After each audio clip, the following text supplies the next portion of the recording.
August 8, 1963, just past 3 in the morning, a Royal Mail train thundered through Buckinghamshire. Its carriages carried letters, parcels, and fortune hidden in neat stacks of banknotes. £2.6 million. In today's money, more than 50 million. For most, it was just another night's work. But in the shadows, man waited. Man who had studied the train's every move, every schedule, every weakness. Tonight, the rules of the ordinary world would be broken. Bruce Reynolds was the brain of the operation. Tall, calm, and meticulous. He had spent years planning high-stakes crimes. He handpicked a team of 15 men, each chosen for their particular skill. The driver who could handle a train, the muscle to move heavy sacks, the lookouts, the planners. Among them, men like Buster Edwards, charming and streetwise, and Ronnie Biggs, a small-time crook who would one day become a legend.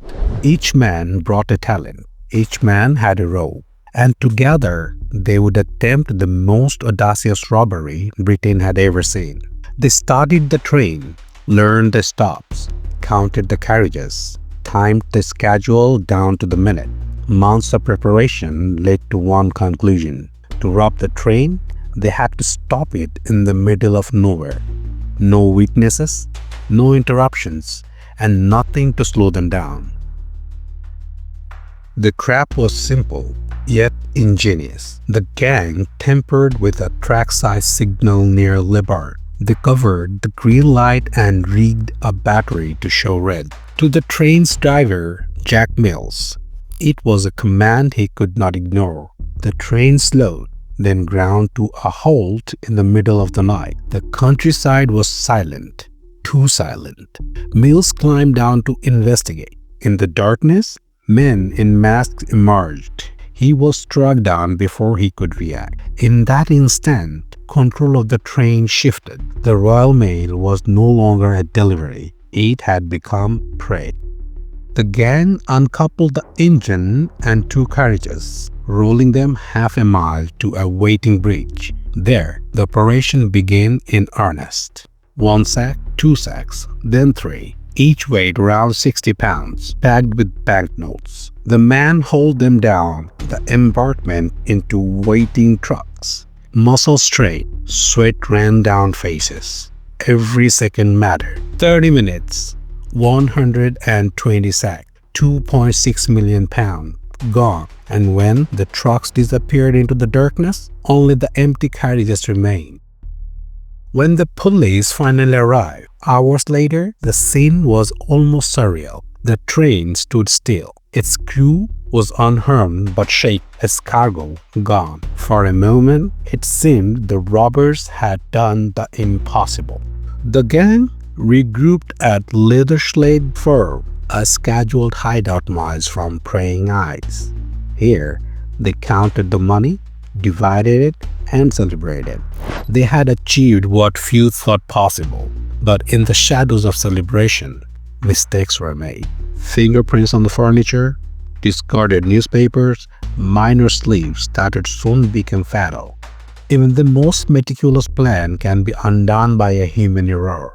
Within days, Scotland Yard began piecing together the clues. The farmhouse yielded enough evidence to name several of the robbers. The perfect crime was beginning to unravel. The hunt was relentless. Detectives scoured the countryside. Every tip, every abandoned safe house, every fingerprint was followed. Slowly, the gang's network came into view. Names emerged. Bruce Reynolds, the mastermind, Buster Edwards, the charming opportunist, Ronnie Biggs, whose later life would capture global attention. One by one, arrests followed. Each trial drew intense media coverage. The public was fascinated, horrified, and captivated by the audacity of the crime. The sentences were severe. 30 years each for those caught, the longest ever given for a crime without bloodshed. The authorities wanted to send a clear message: no one could challenge the law and walk free. But the story did not end in prison. Some escaped. Ronnie Biggs climbed a prison wall and fled abroad, living in Brazil for decades. Others vanished, hiding in foreign lands. The robbery became legend. Newspapers, books, and films immortalized the gang. Some saw them as villains, others as folk heroes, symbols of daring, rebellion, and cleverness. Yet, beneath the legend lay a darker truth. The robbery caused pain, violence, and shattered lives. Not all of the robbers were ever caught. Not all served their sentences, and not all of the money was ever recovered. Millions vanished, never to be seen again. Buried in secret caches? Spent in silence? Hidden by men who disappeared into the world? The answers remain unknown. 60 years later, the Great Train Robbery stands as one of the most audacious crimes in history, a story of ambition, greed, and daring, and a mystery that will never fully be solved. One train, one night, one crime that captured a nation, and one question that remains unanswered. Where did the missing millions go?